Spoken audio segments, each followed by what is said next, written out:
नमस्कार मित्रों, welcome to the legal files. I am Manmohan Jaiswal, serving as an assistant professor in the department of higher education, government of Rajasthan. आज हम पढ़ेंगे article 13 का part 2, जिसमें जो 3 इंपॉर्टेंट डॉक्ट्राइन हैं उन्हें हम समझेंगे और साथ में उनके कौन कौन से लैंडमार्क केसेस हैं उन्हें भी देखेंगे।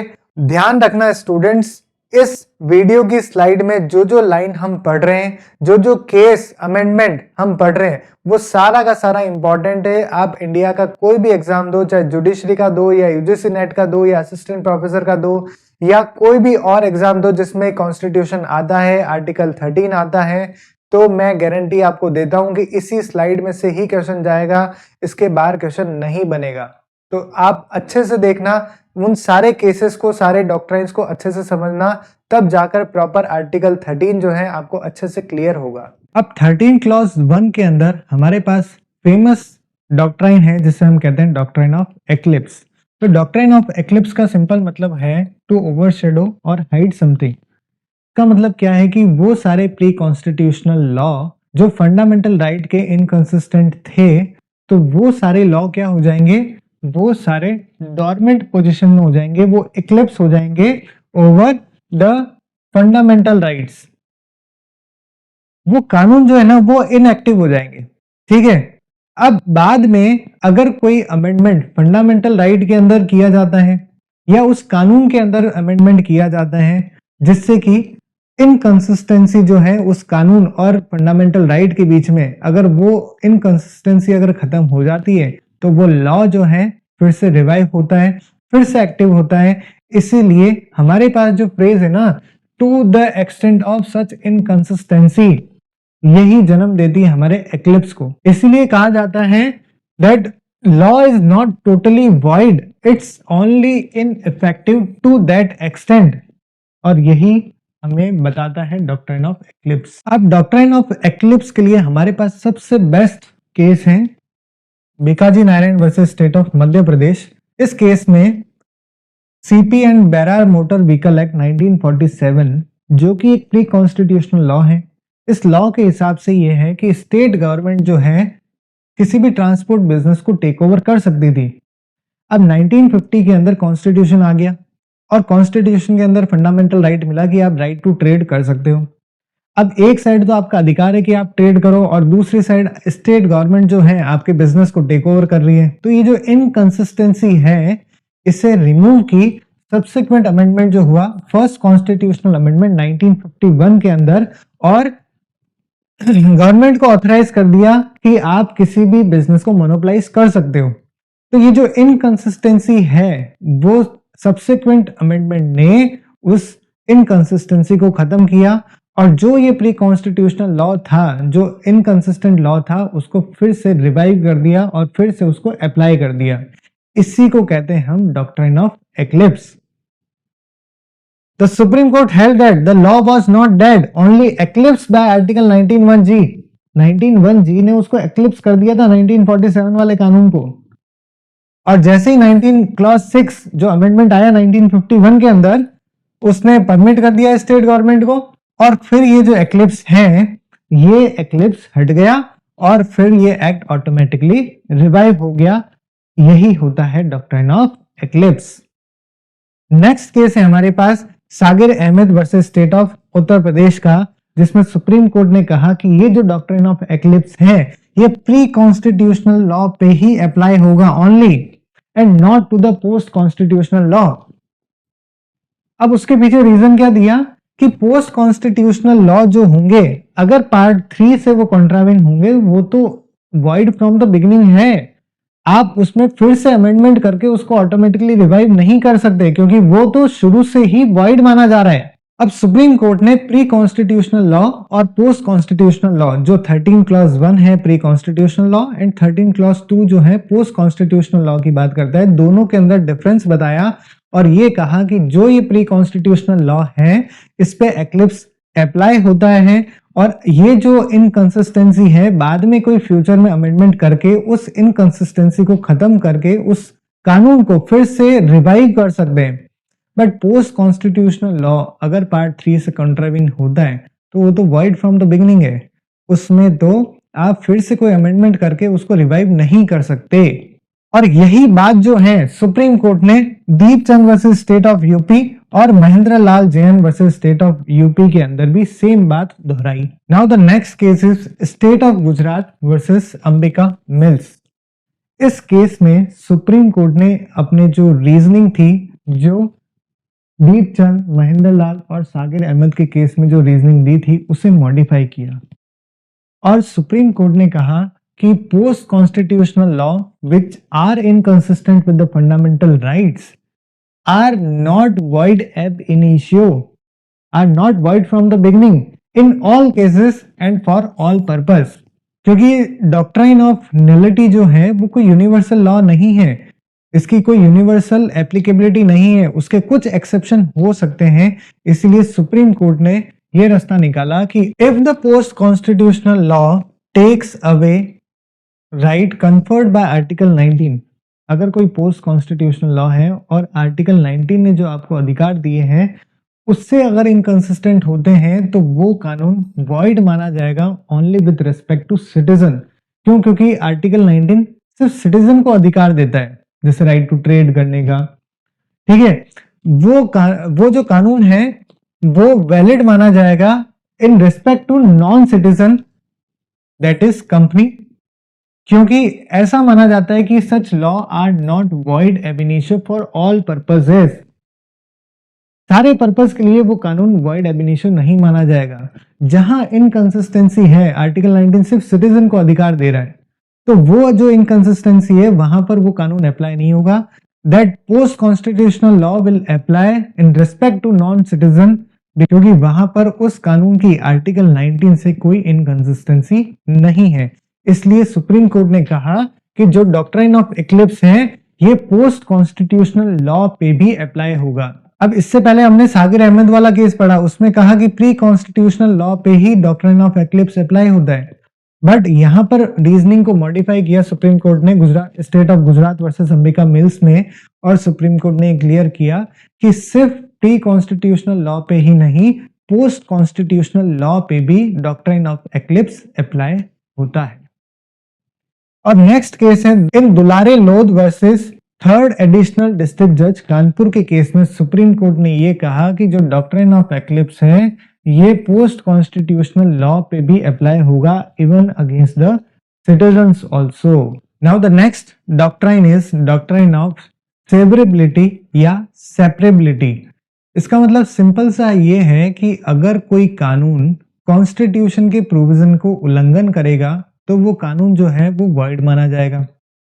दूसरा ये कि अगर ऐसा कोई कानून है उसका कुछ पर्टिकुलर पार्ट ही कॉन्स्टिट्यूशन के प्रोविजन के अगेंस्ट में जा रहा है और कुछ पार्ट जो है वो वैलिड हो रहा है, कॉन्स्टिट्यूशन के प्रोविजन के अकॉर्डिंग है, तो जो पार्ट कॉन्स्टिट्यूशन के अगेंस्ट में जा रहा है वो पर्टिकुलर पार्ट जो है वो इनवैलिड माना जाएगा और जो कॉन्स्टिट्यूशन के प्रोविजन के अकॉर्डिंग पार्ट है वो पार्ट वैलिड माना जाएगा।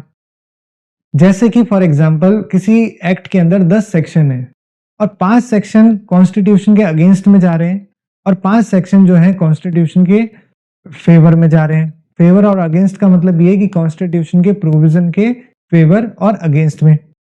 तो जो कॉन्स्टिट्यूशन के प्रोविजन के फेवर में जो पार्ट जा रहा है वो पार्ट वैलिड माना जाएगा और जो कॉन्स्टिट्यूशन के प्रोविजन के अगेंस्ट में जा रहा है वो पर्टिकुलर पार्ट जो है उस कानून का वो इनवैलिड माना जाएगा। इसी को हम कहते हैं डॉक्ट्राइन ऑफ सेवरेबिलिटी और सेपरेबिलिटी। तो हम उस पर्टिकुलर पार्ट को जो कॉन्स्टिट्यूशन के अगेंस्ट में जा रहा है उसको सेपरेट करेंगे, उस पर्टिकुलर पार्ट को अनकॉन्स्टिट्यूशनल करेंगे, बाकी का जो कानून है उसको हम वैलिड मानेंगे।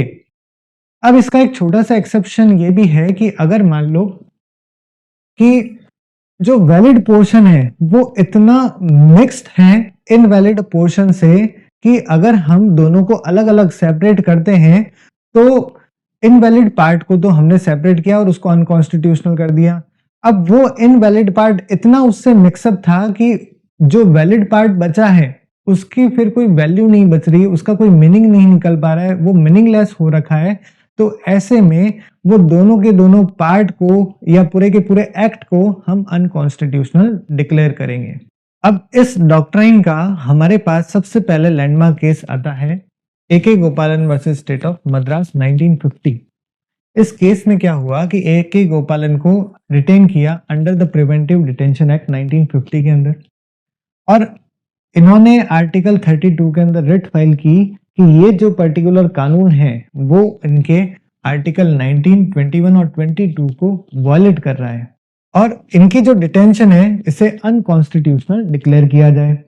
तो सुप्रीम कोर्ट ने कहा कि ये जो प्रिवेंटिव डिटेंशन एक्ट 1950 है वो वैलिड है। इसका सिर्फ एक पर्टिकुलर सेक्शन जो सेक्शन 14 है जो ये बात करता है कि आपको डिटेंशन के ग्राउंड्स नहीं बताए जाएंगे, तो वो पर्टिकुलर पार्ट जो सेक्शन 14 है उस पर्टिकुलर पार्ट को अनकॉन्स्टिट्यूशनल किया और बाकी का जो पार्ट है उसको कॉन्स्टिट्यूशनली वैलिड ठहराया। इसलिए हम कहते हैं डॉक्ट्रिन ऑफ सेपरेबिलिटी को अप्लाई किया और इस सेक्शन 14 को वॉइड डिक्लेयर किया और बाकी के जो एक्ट हैं उसको वैलिड और एनफोर्सिएबल डिक्लेयर किया। इससे कहते हैं हम डॉक्ट्रिन ऑफ सेपरेबिलिटी या separability. Now the next case on this particular doctrine is RMDC versus union of India 1957। इस केस में क्या है कि section 2D price competition act 1955 का जो ये कहता है कि all price competition are regulated by this particular section. अब चाहे वो चांस बेस्ड हो या स्किल बेस्ड हो तो सबको रेगुलेट कर रहा है। तो सुप्रीम कोर्ट ने क्या किया, फेवरेबिलिटी का रूल लगाया और कहा कि ये जो गैम्बलिंग कंपटीशन है जो चांस बेस्ड है, गैम्बलिंग क्या होता है जिसमें आप बाय लक जीतते हो, जहां पॉसिबिलिटी यस और नो की होती है, वो चांस बेस्ड पे होता है कि आप जीत भी सकते हो हार भी सकते हो, ये आपकी किस्मत की बात है। तो ऐसे में उस पर्टिकुलर पार्ट को जो गैम्बलिंग की बात करता है जो आर्टिकल 19(1)(g) के अंदर प्रोटेक्टेड नहीं है, तो उस पर्टिकुलर पार्ट को क्या किया, अनकॉन्स्टिट्यूशनल कर दिया। और जो स्किल बेस्ड कंपटीशन है ये एक वैलिड सब्जेक्ट मैटर है एज पर आर्टिकल 19(1)(g), तो उसे क्या किया, कॉन्स्टिट्यूशनली वैलिड कर दिया। तो इस डॉक्ट्राइन की मदद से सुप्रीम कोर्ट ने क्या किया, सुप्रीम कोर्ट ने पूरे के पूरे कानून को अनकॉन्स्टिट्यूशनल डिक्लेयर ना करके उस पर्टिकुलर पार्ट को जो फंडामेंटल राइट से इनकंसिस्टेंट है या प्रोविजंस ऑफ द कॉन्स्टिट्यूशन से इनकंसिस्टेंट है उसको अनकॉन्स्टिट्यूशनल किया और बाकी का जो कानून है उसको वैलिड ठहराया। इसी को हम कहते हैं separability. Now the next case is Romesh Thappar versus state of Maharashtra 1950। इस केस में सुप्रीम कोर्ट ने कहा कि अगर कोई कानून फंडामेंटल राइट पे रेस्ट्रिक्शन लगा रहा है और वो रेस्ट्रिक्शन उस हद तक है कि हम उस पर्टिकुलर पार्ट को सेपरेट नहीं कर सकते, तो ऐसे में पूरे के पूरे कानून को क्या करेंगे, हम स्ट्रक डाउन कर देंगे, उसे अनकॉन्स्टिट्यूशनल डिक्लेयर कर देंगे। Now the next case on this doctrine is Kihoto Hollohan versus Zachillhu 1993। इस केस में सुप्रीम कोर्ट ने 10th शेड्यूल का जो पैरा 7 है उसे अनकॉन्स्टिट्यूशनल डिक्लेयर किया क्योंकि वो पैरा 7 हाईकोर्ट में जुडिशियल रिव्यू पे बैन लगा रहा है, तो वो पर्टिकुलर पार्ट जो है वो अनकॉन्स्टिट्यूशनल डिक्लेयर किया और बाकी का जो पार्ट है remain valid and workable in themselves, तो उसे उस पर्टिकुलर जो 10th शेड्यूल का बाकी का जो हिस्सा है उसको वैलिड डिक्लेयर किया और बाकी जो इनवैलिड पार्ट था उसे अनकॉन्स्टिट्यूशनल डिक्लेयर कर दिया। Now the next doctrine is doctrine of waiver. तो वेवर का मतलब होता है त्यागना। तो इसके लिए सबसे पहले दिमाग में ये क्वेश्चन आता है कि क्या हम हमारा फंडामेंटल राइट जो है क्या उसे हम त्याग सकते हैं, क्या हम उसे वेव कर सकते हैं? तो उसका आंसर है no, we can't waive our fundamental rights because the doctrine of waiver has no application in part 3 of the constitution।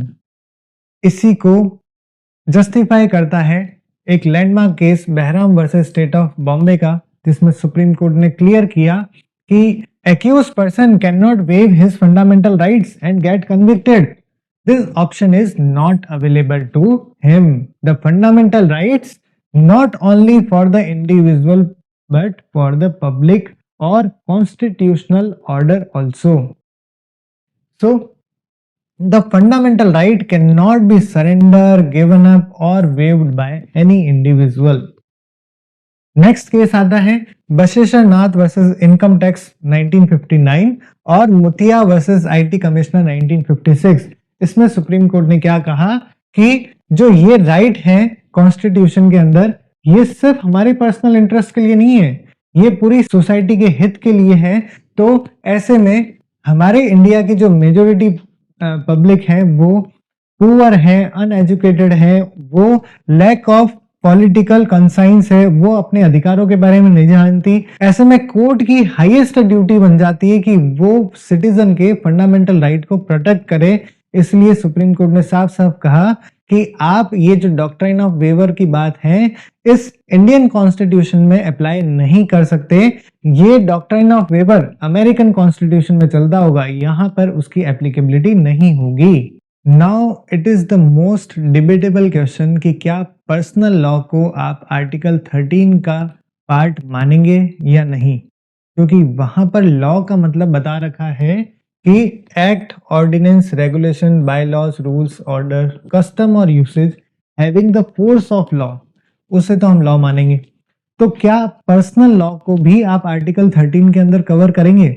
इसका मतलब ये कि अगर पर्सनल लॉ इस तरह का है जिससे कि फंडामेंटल राइट वायलेट हो रहे हैं, इसका मतलब तो ये हुआ कि जुडिशरी के पास ये अधिकार मिल गया जुडिशियल रिव्यू के अंदर, अगर कोई पर्सनल लॉ कॉन्स्टिट्यूशन के प्रोविजन के अगेंस्ट में जा रहा है तो उसे अनकॉन्स्टिट्यूशनल डिक्लेयर कर सकती है। बट ये होगा जब पर्सनल लॉ को आर्टिकल 13 का पार्ट मानेंगे। अब उसी को हम केस से समझते हैं।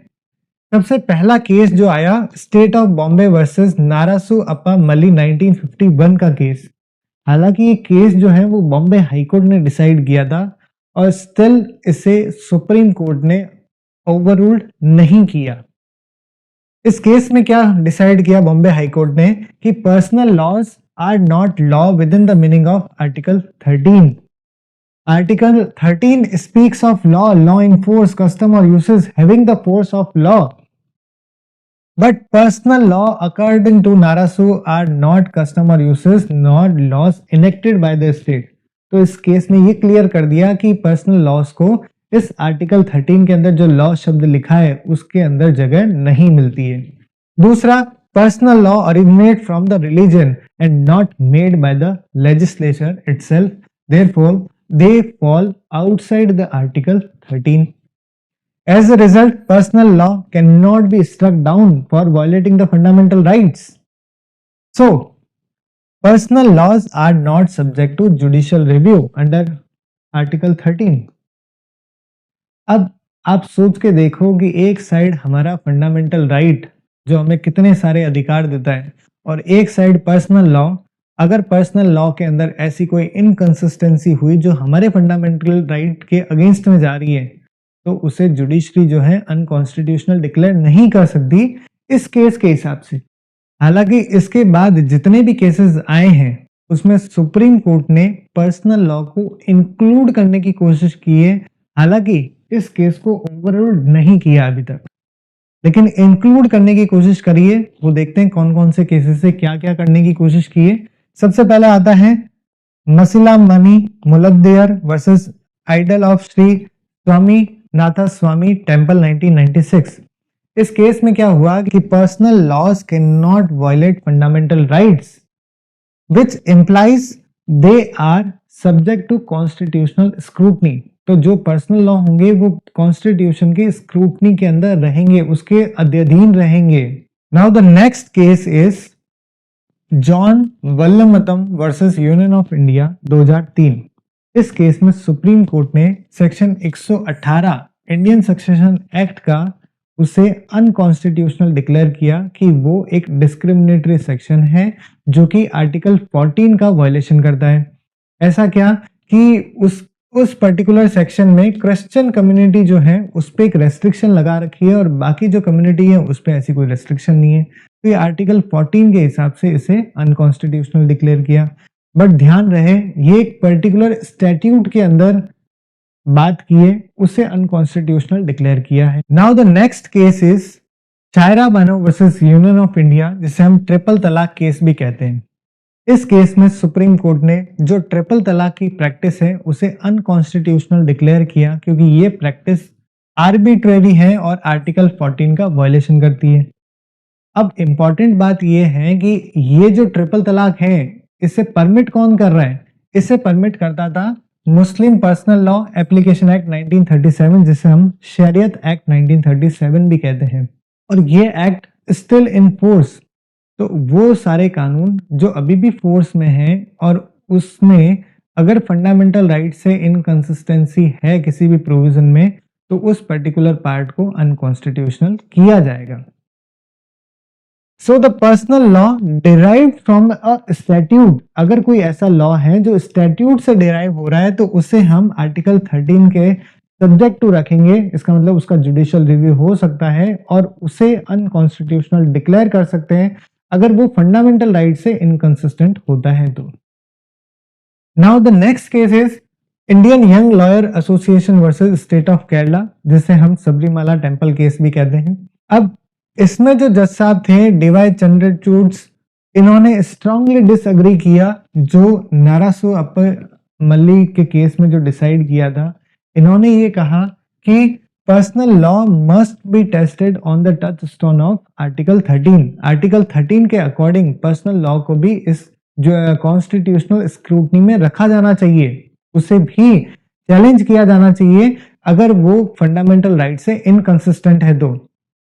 फिर chief justice Deepak Mishra and M Khanwilkar, इन्होंने कहा कि even without deciding whether personal law falls under article 13 the practice violated constitutional morality. इस तरह की प्रैक्टिस कॉन्स्टिट्यूशनल मॉरलिटी को वायलेट करती है, तो ऐसे में इस तरह के कानून को अनकॉन्स्टिट्यूशनल डिक्लेयर कर देना चाहिए। तो क्या पर्सनल लॉ भी आर्टिकल 13 में जो वर्ड लॉ लिखा है उसके अंतर्गत आएंगे या नहीं? तो अब मॉडर्न प्रैक्टिस ये कहती है कि अगर कोई कोडिफाइड पर्सनल लॉ है, जैसे हिंदू मैरिज एक्ट है, Hindu maintenance and adoption act है, हिंदू गार्जियनशिप एक्ट है, तो ये जो पर्टिकुलर कोडिफाइड पर्सनल लॉज हैं ये रहेंगे आर्टिकल 13 के सब्जेक्ट टू। इसका मतलब ये हुआ कि इनमें जुडिशियल रिव्यू हो सकता है अगर इन कानून के प्रोविजन के अंदर कोई इनकंसिस्टेंसी है अगेंस्ट द फंडामेंटल राइट, तो ऐसे कानून का जुडिशियल रिव्यू होगा और उसे अनकॉन्स्टिट्यूशनल डिक्लेयर किया जाएगा। और जो प्रैक्टिस है अनकोडिफाइड पर्सनल लॉ की वो स्टिल कंट्रोवर्शियल है कि अनकोडिफाइड जो पर्सनल लॉ है उस पे क्या जुडिशियल रिव्यू होगा या नहीं होगा, ये कंट्रोवर्शियल क्वेश्चन बना है अभी तक। और इस पे ये हम कह सकते हैं कि सुप्रीम कोर्ट 1990 के बाद जितने भी केसेस आए उसमें वो ये माइंडसेट करके चलती हैं कि पर्सनल लॉ चाहे अनकोडिफाइड ही क्यों ना हो, हम उसे कॉन्स्टिट्यूशनल स्क्रूटनी के अंदर रखेंगे। तो ये है कंप्लीट आर्टिकल 13 का breakdown. I hope you all guys love it. Thank you and thank you so much.